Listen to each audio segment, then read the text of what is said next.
Marcus, Marcus used to be good with money. Not perfect, just aware. When he paid with cash, he felt every dollar leave his hand. He felt the texture of the bill, the weight of the change, the small, uncomfortable moment when his wallet got lighter. Then he got a new phone. His bank sent him a cheerful notification. Add your card to your digital wallet. It's faster, safer, easier. He did it. And 6 months later, he sat in his car, staring at his bank account, wondering where $800 had gone. The strange part? He didn't buy anything big. No new laptop. No vacation. He just stopped feeling the spending. Before the phone, Marcus had a system. He carried a leather wallet. He kept receipts in a drawer. At the grocery store, he watched the register total climb, and when he handed over a 20, he felt something. A small tension. A tiny loss. That tension was his brain's alarm system. Psychologists call it the pain of paying. It's the emotional discomfort you feel when you give something up. And for most of human history, that pain was immediate. You saw the money. You counted it. You handed it over. And your brain registered, I now have less. Then came the tap. The first time Marcus used his phone at the coffee shop, the barista smiled. That's it! You're all set! No counting, no change, no paper. Just a soft chime and a check mark on a screen. It felt like magic. And magic, it turns out, is dangerous for your wallet. Because the next morning, Marcus bought coffee again. This time he didn't even look at the price. He just tapped. At lunch, he split a bill with a friend using an app. The numbers were abstract. They didn't feel like money. They felt like points in a game. By week 3, Marcus was buying things he would have never bought with cash. A $12 sandwich because the line was moving fast.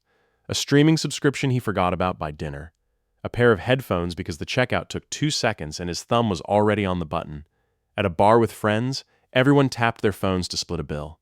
No one counted. No one checked the total. It was just done. The social pressure to be fast, to be seamless, to not hold up the line. It all pushed him toward the easiest option. And the easiest option was always the one that asked the least of his attention. But something was happening underneath the surface. His brain was experiencing what researchers now call spendception. It's the reduced psychological resistance to spending that happens when money becomes invisible. When you pay with cash, you see it, you feel it, you hand it over. It's a tangible reminder that you now have less. But when you tap a phone, the money doesn't leave your hand. It leaves somewhere else. Somewhere you can't see. And your brain registers the purchase as almost free. Spendception works in 4 dimensions. First, reduced psychological visibility. You don't see the money leave. Second, perceived spending control. You feel like you're managing everything because the app is so organized. Third, ease of payment. The transaction is so smooth it barely registers as an action. And fourth, emotional detachment. The money feels abstract, like numbers in a simulation rather than resources you work to earn. When all 4 are present, your brain's natural spending brakes are effectively disabled. The Federal Reserve has studied this. When people switch from physical payment to digital, impulse transactions increase. Not because people suddenly become irresponsible, but because the friction disappeared. The pause. The moment of hesitation. The second where your brain asks, do I really need this? That second was designed out of the experience. And Marcus was living inside that design. A 2026 study on Spendception found that the effect is strongest when payments are automatic, when the amounts are small, and when the transaction requires almost no thought. In other words, the easier it is to pay, the less your brain thinks you spent. Researchers also found that this happens even when people know, intellectually, that they are spending real money. The knowledge is there. But the feeling is missing. And in the architecture of human decision-making, feeling usually wins. Your brain doesn't make financial decisions based on what you know. It makes them based on what you feel in the moment. And when the feeling of loss is removed, the decision to spend becomes almost automatic. One night, Marcus checked his account before bed. He stared at the screen. $847. Gone. Not on rent. Not on groceries. Not on anything he could point to. Just a long list of small, painless transactions. $4.50 at a coffee shop. $12 for a lunch he barely remembered. $8.50 for an app subscription he didn't recognize, $19 for a t-shirt. Each one had felt like nothing. A rounding error. A blip. And nothing, multiplied by 30 days, had become something very real. He felt a familiar tightness in his chest. But this time, the tightness wasn't the pain of paying.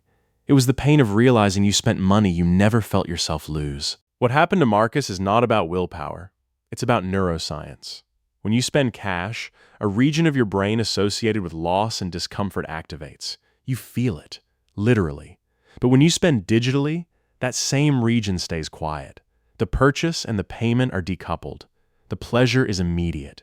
The pain is delayed, diluted, and hidden behind a glowing screen. Your brain processes digital money differently. It doesn't treat it as a loss. It treats it as an update, a notification, a background process. And background processes don't trigger alarms. This isn't an accident. The entire digital payment system is built to reduce friction. And friction, in psychology, is a feature, not a bug. It's the thing that gives you time to think. When companies remove that friction, they aren't just making payment easier. They're making spending invisible. And invisible spending is the most expensive kind because you don't even know you're doing it. You don't feel the weight leaving. You don't see the wallet getting thinner. You just wake up one month and wonder why the numbers don't match the feeling. Marcus didn't go back to cash. That wasn't realistic.